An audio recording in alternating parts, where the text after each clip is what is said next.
gusto recibirles con las primeras noticias de TV Ciudad en esta jornada de miércoles 17 de abril.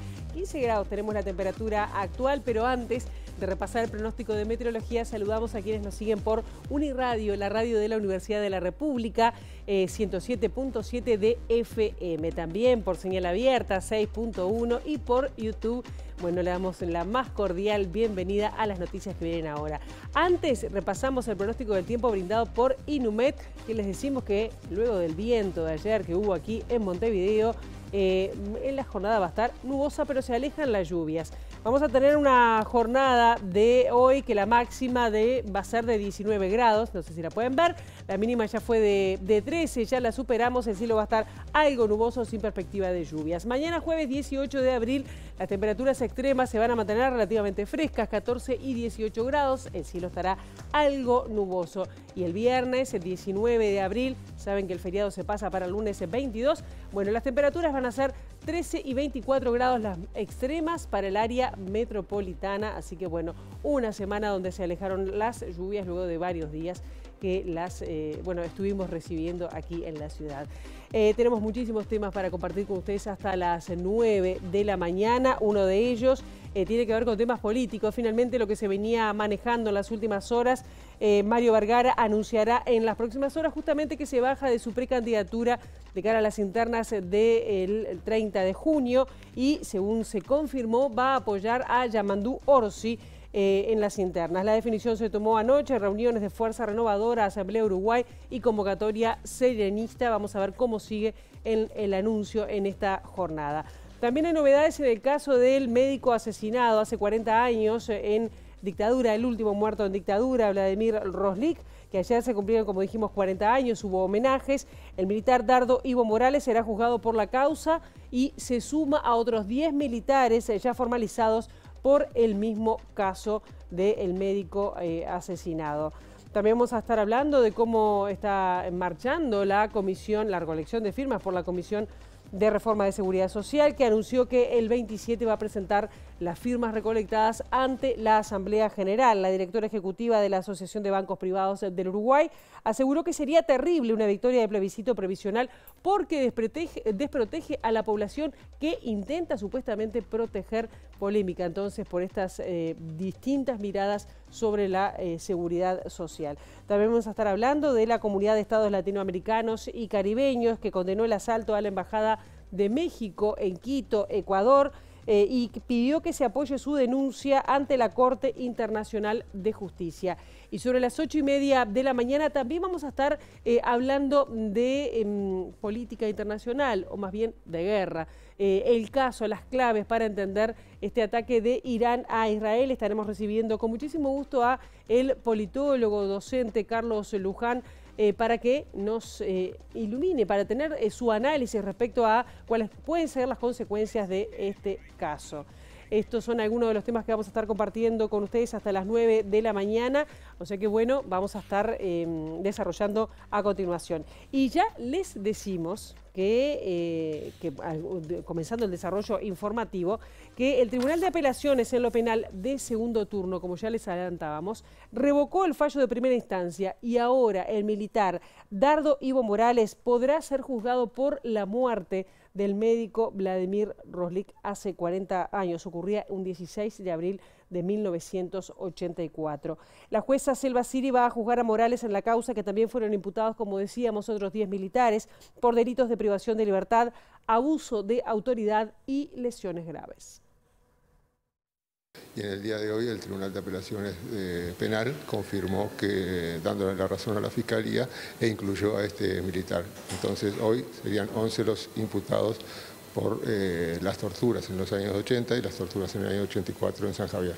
En primera instancia, la jueza Selva Siri planteó que Dardo Ivo Morales ya había sido juzgado por esos mismos hechos en otro proceso judicial, por lo que apeló al principio de ne bis in idem para fundamentar el archivo del caso. Como él tiene un procesamiento en San Javier por el año 80, la jueza entendió que quedaba comprendido en una situación de litispendencia o de violación del non bis in idem.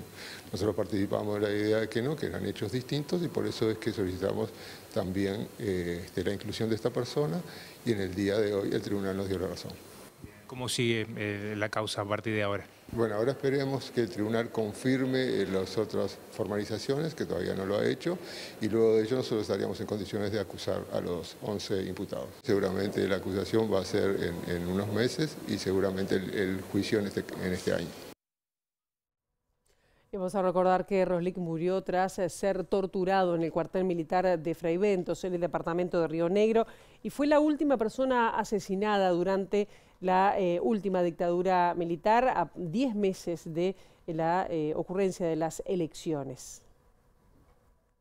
Cuando lo asesinaron, Vladimir Roslik tenía 43 años, una esposa, Marisa Balkin, y un hijo de pocos meses, Valery. La madrugada del 15 de abril de 1984 fue secuestrado de su casa en San Javier en un operativo contra miembros de esa comunidad sospechada de comunista por la dictadura. Esto por el origen ruso de sus habitantes, descendientes de los fundadores del pueblo que integraban la comunidad Nueva Israel y habían llegado al país en 1913 escapando del zarismo. En total fueron 7 los secuestrados aquella madrugada, siendo trasladados al batallón de infantería 9 de Fraiventos. Roslik murió al día siguiente por las torturas. El médico militar Eduardo Saiz firmó la autopsia atribuyendo la muerte a causas naturales, lo cual motivaría que años después la Federación Médica del Interior y el Sindicato Médico lo expulsaran. Dada la apertura democrática que se vivía, el caso sacudió a la opinión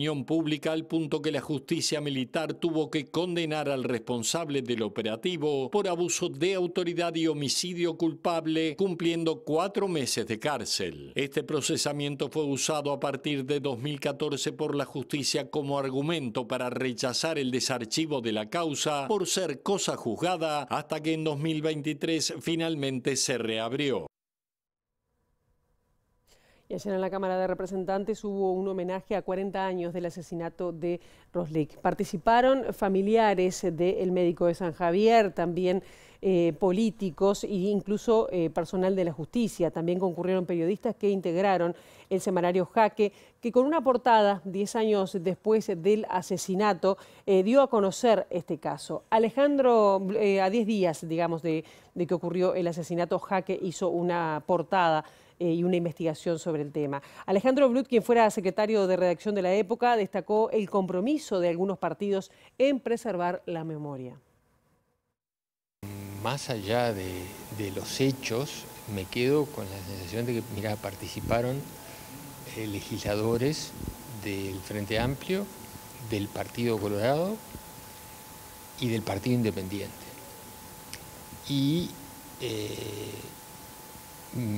todos coincidían en rescatar de ese espanto la posibilidad de no volver nunca más a ese tipo de situaciones, pero además yo he insistido en que lo que gritaba Roslik cuando se lo llevaron para luego torturarlo y matarlo, que gritaba otra vez no, porque él había estado detenido y preso, y recalco que no había cometido ningún otro delito que pensar diferente. Y ahí yo lo que hoy siento es que la Suprema Corte está diciendo, bueno, esos señores que hicieron eso a un ser indefenso, sin actividad política ilegal, es decir, sin actividad, no era alguien que tomó las armas, no era alguien que conspiraba en forma delictiva, era una persona que pensaba diferente, pero que además era el médico del pueblo, que no hacía distingos a la hora de atender, que no les cobraba a unos a otros, y que lo agarraron y lo reventaron. Yo creo que hay que pensar en la viuda y en el hijo del doctor Roslik. La viuda que ha estado estos 40 años batallando, ¿no?, y sufriendo, simplemente recurriendo a la justicia. Ustedes se dan cuenta, esos son los héroes de estas historias. Bien, y vamos a otros temas. Ustedes saben que la consultora Factum indica que el 49% de la población opina que la seguridad es el principal problema que tiene. Lo sigue el trabajo con 12%, la educación con 11% y la economía luego con un 5%. La encuesta se realizó entre el 20 de febrero y el 2 de marzo y se consultó a 900 personas de todo el país por teléfono celular. Ante la pregunta abierta, ¿cuál es el problema del país que más le preocupa? 49% de los encuestados dijo estar preocupado por la seguridad, según la última encuesta de Factum. En segundo lugar, el 12% señaló el trabajo, 11% a la educación, 5% a la economía, 3% a los ingresos de los hogares, 2% la salud, 2% las drogas o el narcotráfico, 2% la corrupción, 2% la pobreza o indigencia, 2% la violencia y 2% la inflación. Mientras que un 8% hizo mención a otros temas y otro 2% prefirió no contestar o dijo no saber. La consultora decidió agrupar algunos temas mencionados y el resultado fue que el 53% de las personas encuestadas manifestó estar preocupada por la seguridad, la violencia y el narcotráfico. Los temas económicos, como los aspectos generales, el trabajo, los ingresos, la pobreza y la inflación, suman un 34%. Algo más de 5 de cada 10 personas están preocupadas por los temas vinculados a la seguridad pública y un poco más de 3 de cada 10 personas por cuestiones económicas. La consultora subraya que a pesar de que este gobierno empezó con preocupaciones enfocadas en la salud y la economía por la pandemia, se ve un crecimiento sostenido por la seguridad. Estos datos son similares a los de 2019, cuando un 47% de los encuestados manifestaba que la seguridad era su principal preocupación. Desde Factum se aclara además que en esta oportunidad los votantes tanto de los partidos de coalición como del Frente Amplio demostraron no tener grandes diferencias en cuanto a sus principales inquietudes. Y vamos a estar hablando de seguridad porque ante el aumento de homicidios violentos que se registra y que se atribuyen además por parte de las autoridades a ajustes de cuentas, el fiscal de homicidios, Carlos Negro, advirtió que existe una percepción equivocada que los atribuye al narcotráfico. Un mito creado en torno a que los homicidios responden a los famosos ajustes de cuenta y que los ajustes de cuenta se asocian mecánicamente al tráfico de drogas. Y esto no funciona así. El ajuste de cuentas en términos más laxos o más amplios, sí, pero esas cuentas no son siempre económicas y no son siempre por drogas. Son cuentas muchas veces personales, revanchas, reivindicación, problemas familiares que la pérdida de un familiar a manos del otro clan, que luego es vengado por que se cobra una nueva víctima, que genera que el otro esté agazapado esperando el momento para matar a un nuevo integrante de la familia que le mató a uno. Entonces ese fenómeno de la violencia no responde directamente muchas veces a la droga en sí. El jurista opinó que existe un discurso de los referentes políticos sobre un reclamo de la gente de un endurecimiento de las penas, que mediante la repetición termina permeando a la misma población y es aprovechado por el sistema político. La Comisión Nacional para la Recolección de Firmas para la Reforma del Sistema Previsional respaldó al presidente del PIT-CNT, Marcelo Abdala, tras la negativa del precandidato blanco Álvaro Delgado de debatir con él. Sobre esto, Gustavo González, integrante de la comisión y también dirigente de FUCBAN, dijo que llamó a elevar el tono de la discusión. La comisión informó que el 27 de abril al mediodía va a presentar las firmas y las adhesiones recogidas ante la Asamblea General al filo del plazo legal. Creemos que están discutiendo con luces bajas. Hay que elevar las luces porque están embarrando la cancha con cuestiones que no corresponden. Por ejemplo, si él fue desafiado por el presidente del PIT-CNT, no puede derivar en Saldain, en un técnico, no tiene nada que ver. Que diga que él no quiero debatir, bueno, tiene todo el derecho, pero no derivarlo en otra persona. Y por otra parte, ustedes habrán visto que se está diciendo cualquier cosa. Por ejemplo, el ministro de Trabajo, en el propio Parlamento Nacional, Mieres dijo que queríamos afanar a los trabajadores. Ese fue el término que utilizó.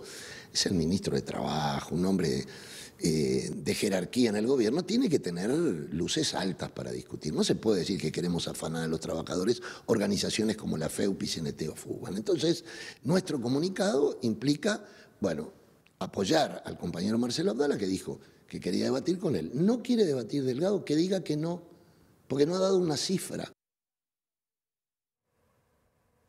Y una visión distinta sobre esta reforma previsional que impulsa el PIT-CNT tiene la directora ejecutiva de la Asociación de Bancos Privados. Estamos hablando de Bárbara Mainzar, quien aseguró que sería terrible una victoria de esta iniciativa. Dijo que la misma desprotege a quienes pretende cuidar y confió en que no conseguirán los votos necesarios debido a que, a su entender, le fallan apoyos del sistema político.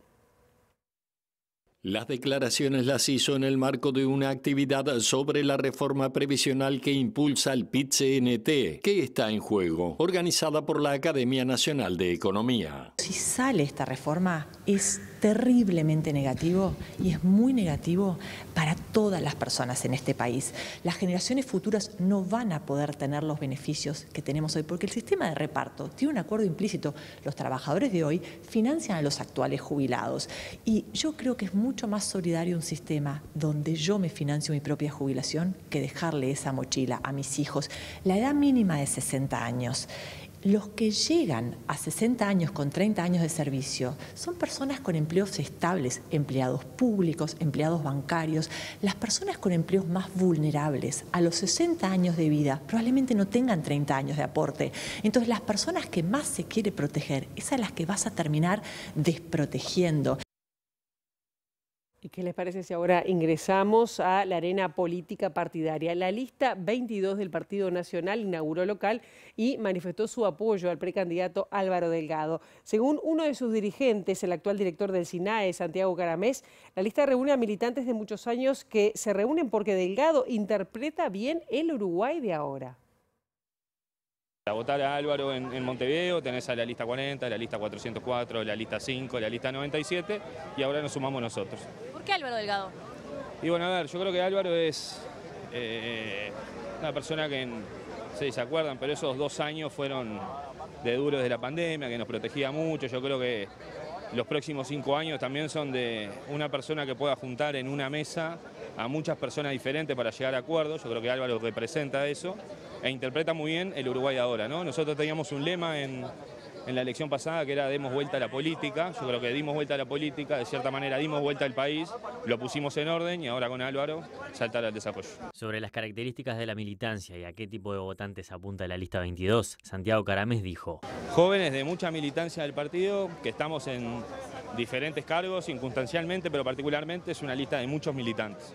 No es una lista de grandes nombres, de grandes CRA, sino simplemente gente que militamos hace mucho tiempo, que te repito, circunstancialmente algunos estamos en cargos de gobierno, pero nada, que apostamos a través de formación, también tenemos dirigentes gremiales, sindicales, particularmente organizaciones sociales.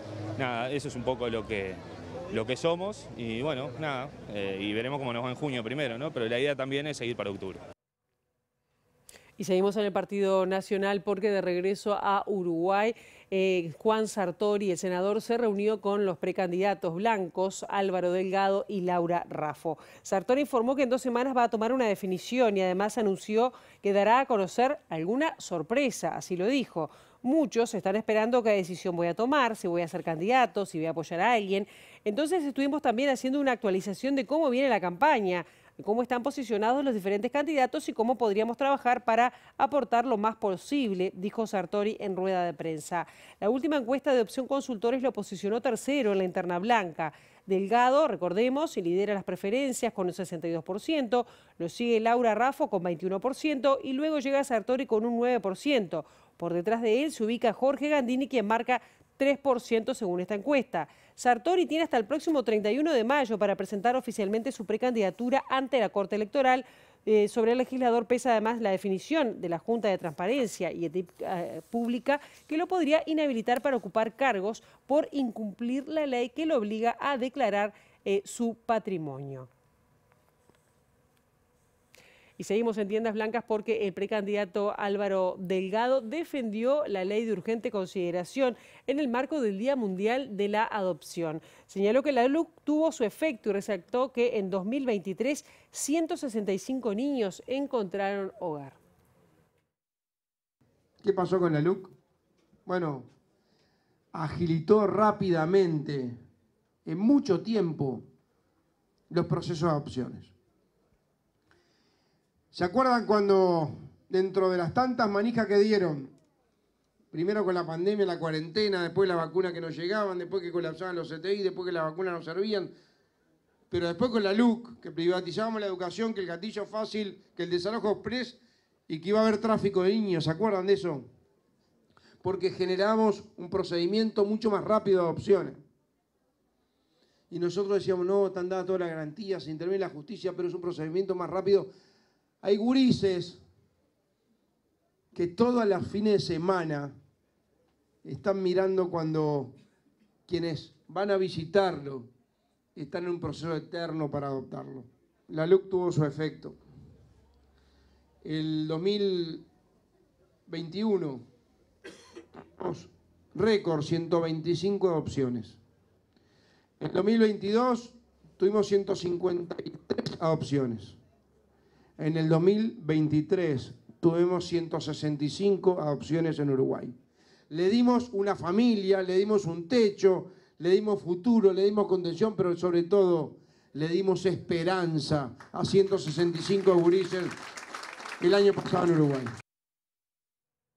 Justamente en el marco del Día Nacional de la Adopción, la Asociación de Padres Adoptantes considera que no se acortaron los tiempos de espera pese a las disposiciones al respecto incluidas en la Ley de Urgente Consideración.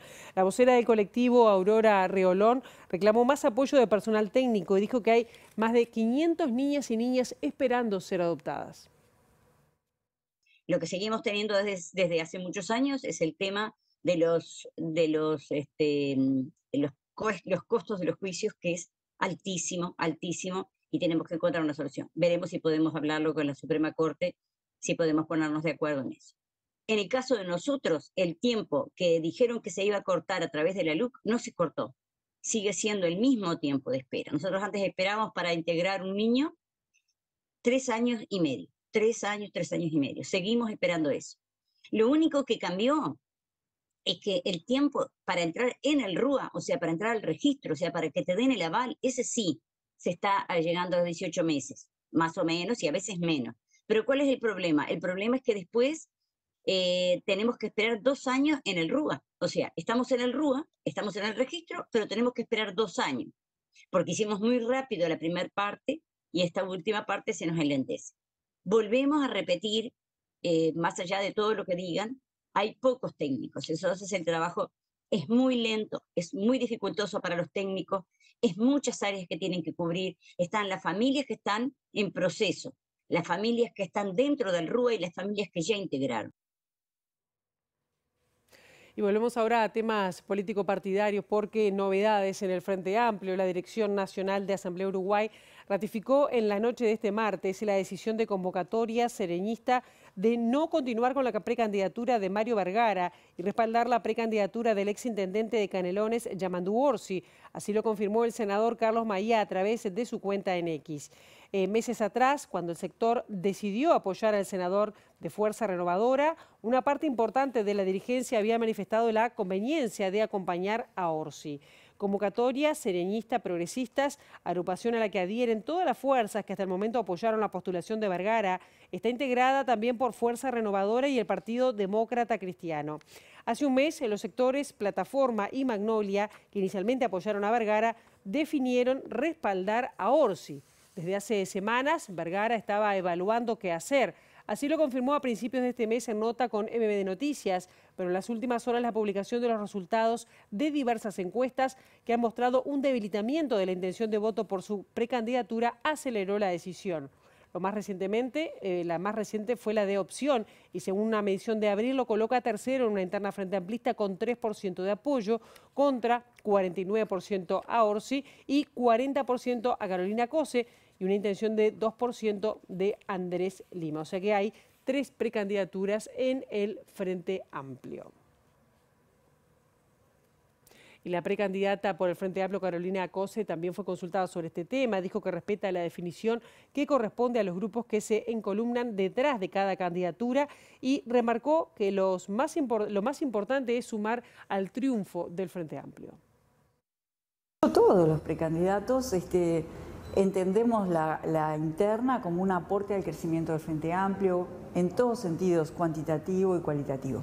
Y creo que en su momento, me imagino, cuando Mario aceptó la proclamación por parte del Congreso del Frente Amplio, entendió que esa era una forma de aportar a ese crecimiento del Frente Amplio. Ahora él y su sector, ¿verdad? Porque las decisiones acá, nosotros somos representantes, no es que uno hace lo que se le ocurre, ¿no?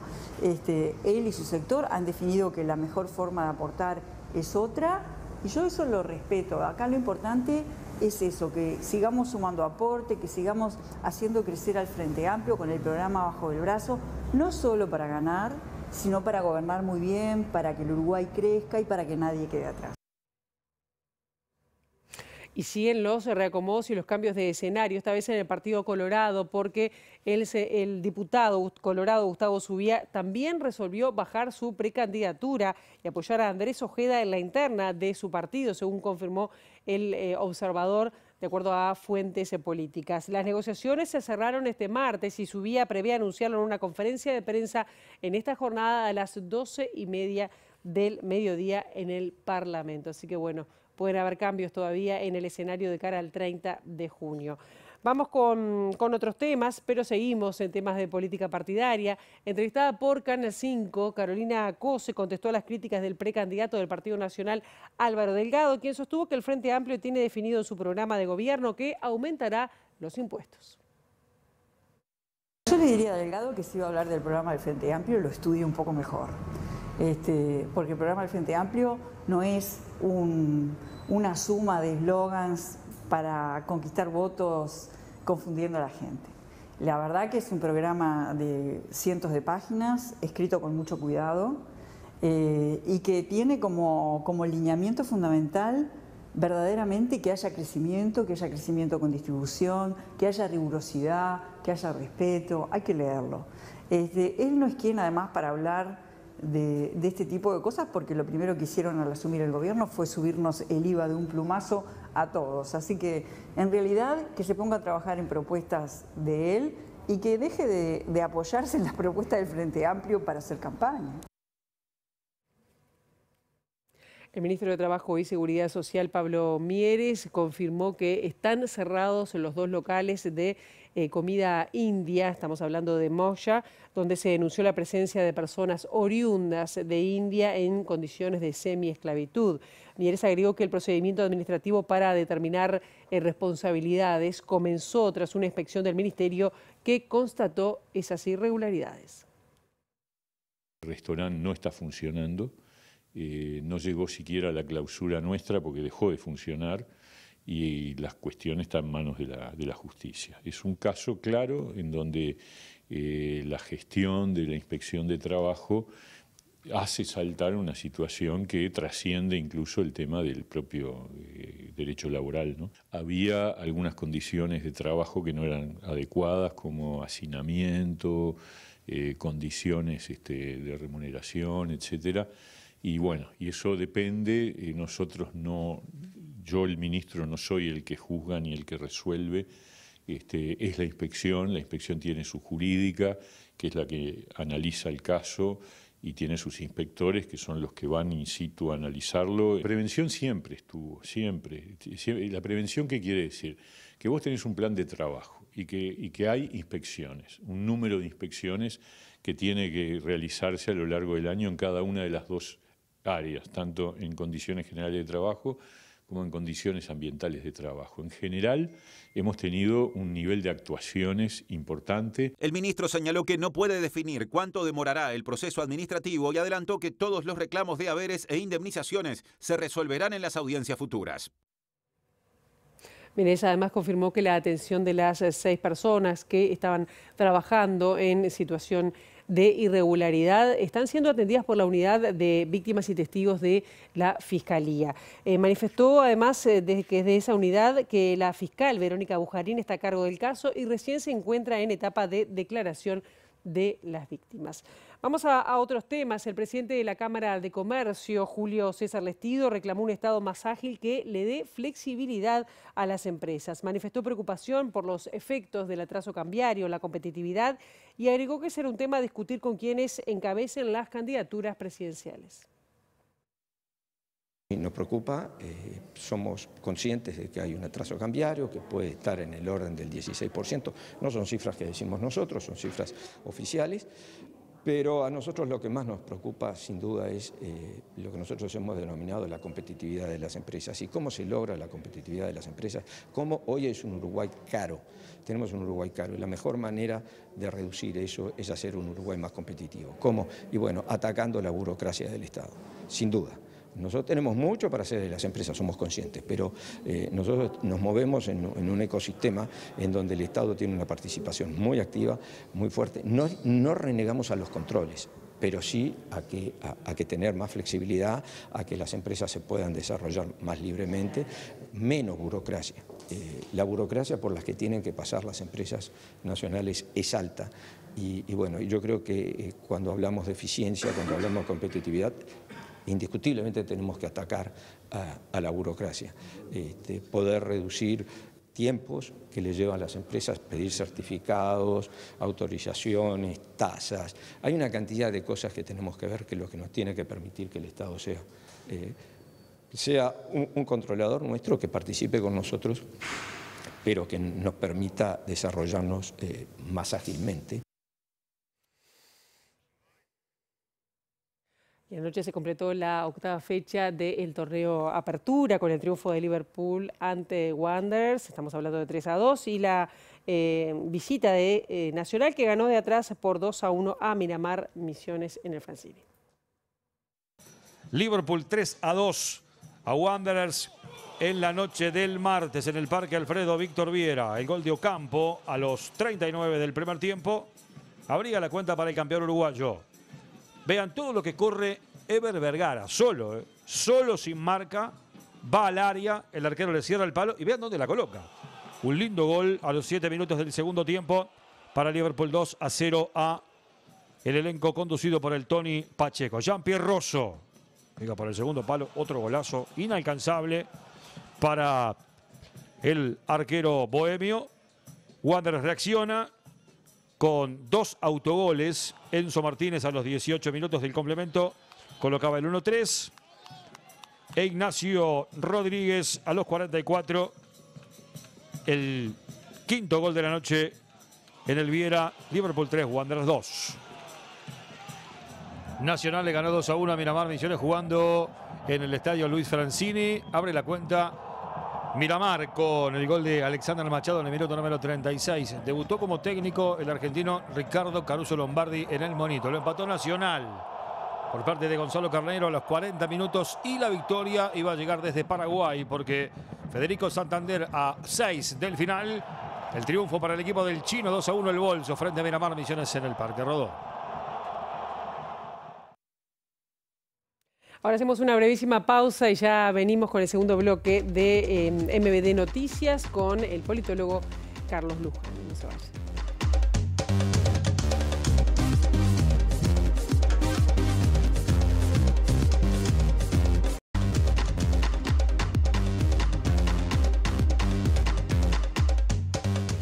Bloque de MBD Noticias, 14 grados en estos momentos en Montevideo y ya está con nosotros en el estudio Carlos Luján, que es politólogo, especialista en relaciones internacionales, docente e investigador de la Universidad de la República. Un gusto recibirlo esta mañana. Es un gusto para mí estar contigo.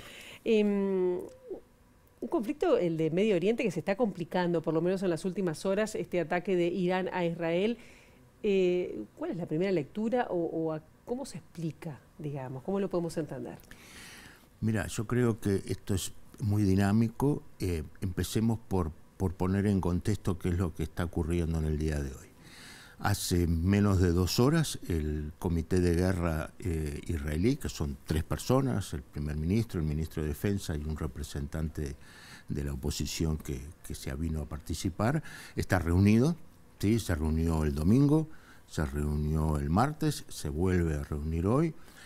El jefe del Estado Mayor de las Fuerzas de Defensa israelí plantea que los planes militares para una respuesta están planteados.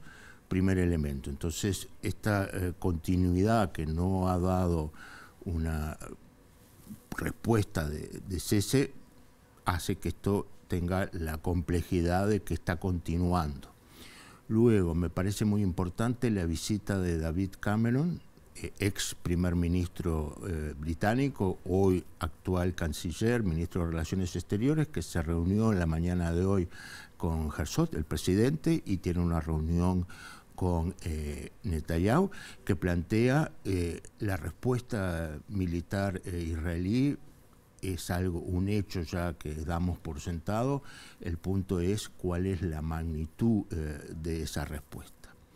Tercer elemento, que Estados Unidos plantea prudencia a Irán, o sea que venía planteando la moderación para Israel, con lo cual uno puede intuir de que allí lo que está es seguramente una reticencia de los anglosajones a participar en una ofensiva, creo que claramente no va a ser, pero probablemente hoy se esté cerrando sí el compromiso de la defensa del Estado de Israel. Acá te hago un paréntesis. Como tú sabes, hace poco estuvo Peter Burke en la Facultad de Información y Comunicación, el más importante historiador vivo que hay en el mundo, que trajo Mónica Marona, la profesora Mónica Marona, y una conferencia, y nos decía, lo que uno puede ver son indicios, ¿sí? Formas en la niebla, referido a la historia, más aún cuando pensamos el futuro inmediato, pues estamos hablando de lo que puede pasar en los próximos días. Y se ha hecho muy común esta idea de la niebla de la guerra. Entonces, más allá de que tú y yo y los televidentes todos decimos la paz, acá lo que tenemos que ver son indicios en términos de qué es lo que puede ocurrir. Claro, me gustaría ir a lo que puede ocurrir, pero ¿por qué Irán atacó Israel?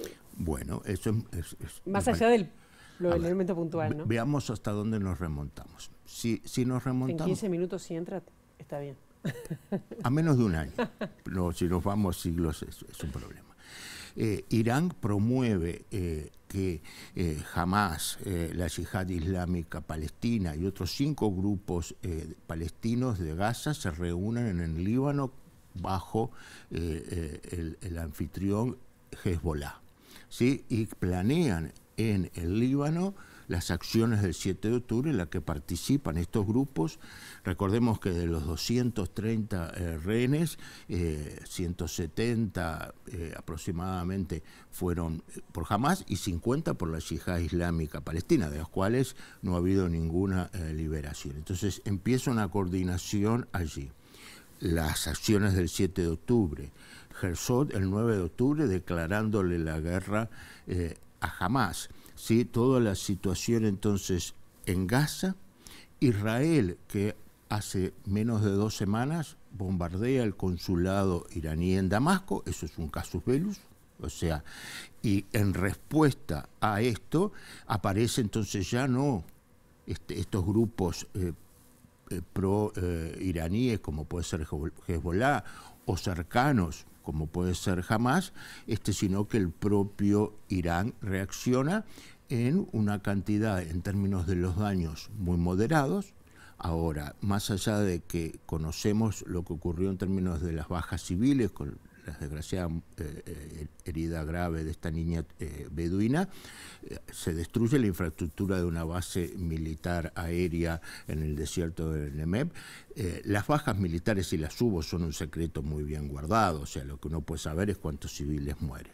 Entonces, eso lleva hoy que, frente a esta destrucción de esta base militar, Israel decide o no hacemos nada y damos bajo la narración de que es una gran victoria haber evitado el ataque, o vamos desde una mínima, que es una reacción y destruimos una base militar iraní, eso es como la de mínima, o como han planteado algunos, no es por los resultados del ataque iraní, sino por la magnitud, y entonces son 300 los misiles, los ataques aéreos que Israel realiza, y ahí depende de los blancos. Igual la situación es bien distinta, porque al ataque del 7 de octubre se respondió, ahora hay más de 30.000 muertos en Gaza, no se ha respondido de la misma manera en este caso, ¿no? No, y estamos en 34.899 muertos, 7.000 desaparecidos bajo los escombros, 80.000 heridos, de los cuales una parte importante bajo las condiciones sanitarias no van a sobrevivir, y una situación que continúa, porque claro, esto lo de Irán ha opacado de alguna forma. Hay algunos analistas internacionales que dicen también que esta situación vino a salvar a Netanyahu, que está al final de su periodo. ¿Puede ir por ahí? Bueno, las elecciones parlamentarias son el año que viene. La oposición muy enérgicamente ha llamado a elecciones parlamentarias anticipadas. Recordemos que Israel no es un sistema presidencialista, sino parlamentario. Netanyahu está resistiéndose a eso, y en la medida que el conflicto continúa, que estamos en guerra, es muy difícil hacer elecciones en el medio de una guerra. O sea, si diríamos que los intereses del gobierno, que no tienen por qué ser ni de los del Estado israelí ni del pueblo judío, son cosas distintas, es que la continuidad de esta situación lleva a que no se posponga, y siempre ganar tiempo es una buena cosa, porque no solo estamos hablando de la posibilidad de la derrota de Netanyahu, sino que puede enfrentar juicios. Le voy a hacer una pregunta capaz que es rara. ¿Quién gana con todo esto? ¿Quién gana? ¿Las potencias occidentales? ¿Quién gana? Bueno, primera cosa es que a veces perdemos todos, ¿sí? O sea que no es un tema de ganancia. Creo que la primera que se sacrifica es la paz, y por lo tanto aquí lo que ha habido es 1.200 muertos en el 7 de octubre, rehenes, una parte importante israelíes que no han vuelto a sus casas, familias destrozadas por eso, 480 muertos palestinos en Cisjordania, que a veces olvidamos de esto, expansión de los colonos en Cisjordania, y lo que tú ya planteabas con respecto a Gaza. Entonces, uno puede decir que Hamás logró como su objetivo frenar los acuerdos de Arabia Saudita y otros países árabes con Israel, logró recolocar la causa palestina, ahora a un costo que para ti y para mí es tan exorbitante que no le veríamos sentido. Y esto complica a las potencias, el realineamiento de las potencias occidentales. Y pienso más para acá, porque uno dice que ocurre tan lejos, que nos puede afectar el precio del petróleo. El precio del petróleo, las posibilidades de que un conflicto allí también interrumpa todo lo que es el tránsito marítimo por el estrecho de Hormuz, si Irán lo bloquea o destruyen algunos barcos y el canal de Suez se plantea su destrucción. ¿Las armas nucleares? Bueno, y sobre las armas nucleares, ahí depende de la reacción israelí. Yo no creo que en primera instancia Israel ataque las plantas de producción de uranio enriquecido, las centrifugadoras, que tiene más de 3.000, Irán, entre otras cosas porque están bajo algunas 90 metros de roca sólida y otras a 300, 400, con las cuales las armas convencionales, bombas de 2.000 libras, casi 1.000 kilos, no penetran, y debería utilizar armas nucleares tácticas. Ahora, ese sería el gran objetivo. Ya lo hizo en el pasado, pero con armas convencionales, que bombardeó una planta.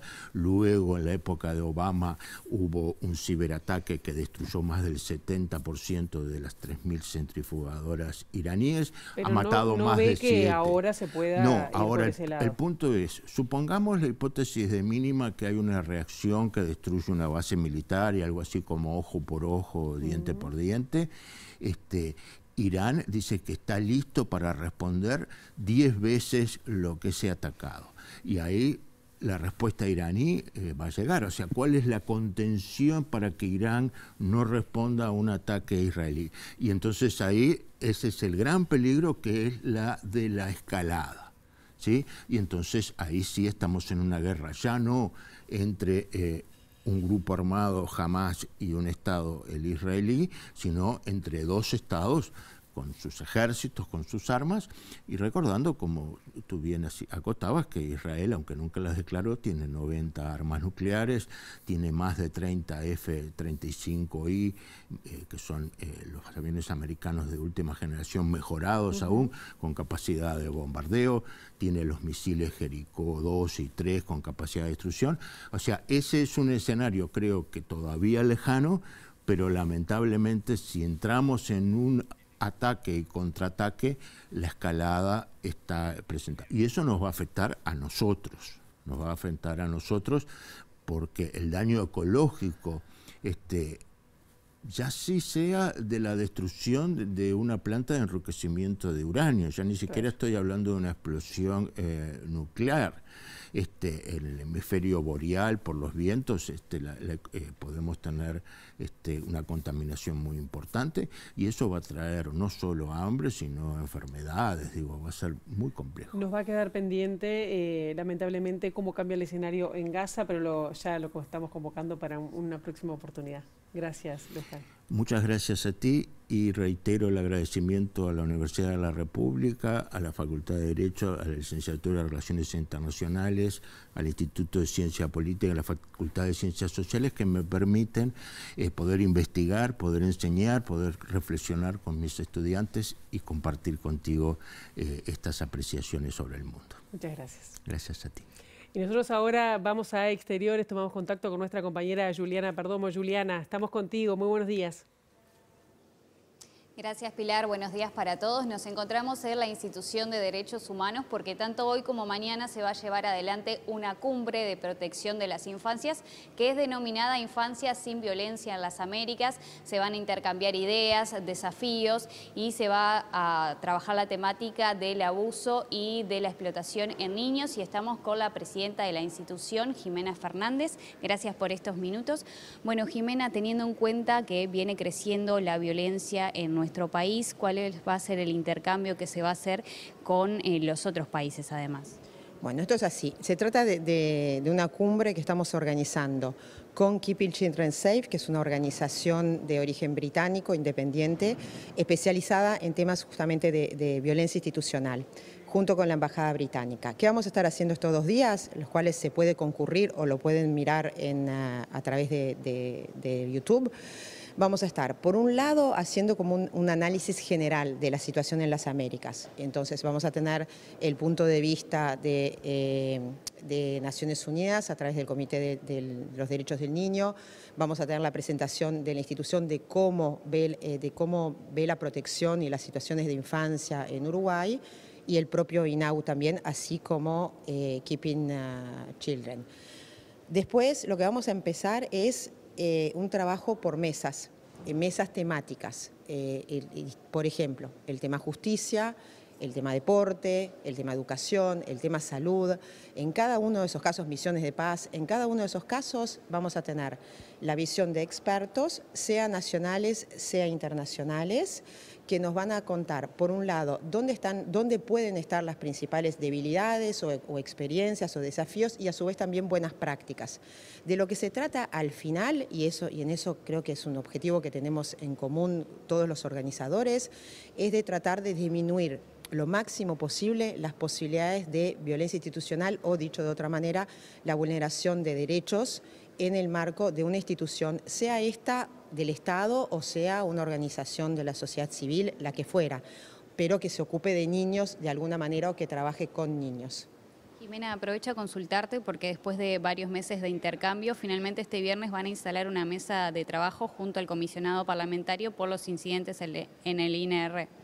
En efecto, nosotros con el comisionado parlamentario en el mes de enero, luego del incendio, mejor dicho, del incendio y posterior muerte de 6 personas privadas de libertad, hicimos una conferencia de prensa conjunta y ahí nos comprometimos a poner en pie una mesa con todos los actores para tratar de, primero, dialogar y llegar a acuerdos sobre, por lo menos, algunos puntos de necesaria reforma del sistema penitenciario. Eso lo va a empezar este viernes a las 2 de la tarde en el Parlamento. Van a ser una serie de 6-7 reuniones y el objetivo final es tener un documento consensuado a presentar a los candidatos a la presidencia. Muchísimas gracias. Gracias a ti. Bueno, Pilar, tenían la palabra de la presidenta de la Institución de Derechos Humanos. Nosotros nos quedamos por aquí trabajando y vamos a tener más novedades al mediodía. Bien, muchísimas gracias, Juliana, entonces por esta información que actualizaremos a las 13 en MBD Noticias, edición Mediodía con Rosina Mallarini. Y nosotros ahora nos vamos, llega al final esta primera edición, quedan ahora en compañía de Ciudad Viva. Como dijimos, la actualización informativa será a las 13, a las 18:55 y nosotros con el gusto de siempre nos encontraremos mañana bien tempranito a las 8 aquí en TV Ciudad. Los esperamos. Buena jornada.